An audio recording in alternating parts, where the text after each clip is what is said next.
But Yeah. people have fear. Yeah. What are you going to think if I do that? Or what's my community going to think if I do that? And we get Right. to, that's the opportunity for questioning. That's the invitation, right? To say, why does that bother me? Why am I worried about what other people think? How old is that? When did that develop in my nervous system that it felt jarring and dysregulating to me that people don't agree with my decisions? Right. What's the scarcity in that?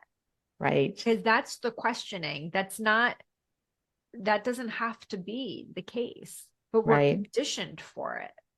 We are. So my daughter and I are doing something, listeners will know my daughter has a lot of health issues. And right now we're doing a nervous system regulating program.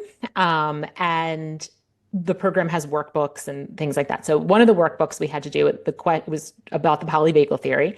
And it was asking us when we feel like what things will create a sympathetic response in our nervous system, and to try to, kind of identify some of those things that repeatedly come Huge. up. Yeah.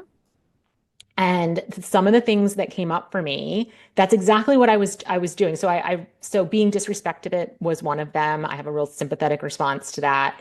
Trying to think of some of the other mindset ones. But at any rate, let's use that example of being disrespected.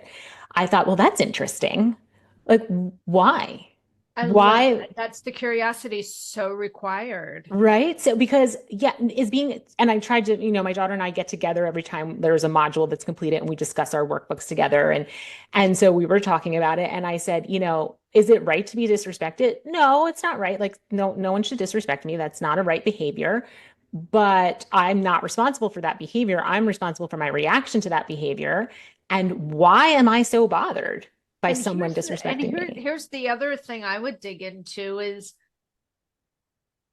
is the sense of disrespect an interpretation of really what's happening or not? Right. Meaning, this is where we come to intention and impact. Is the intention of the person to disrespect, Right. or is what you're receiving on your end being interpreted as disrespect? Right. So I'll give a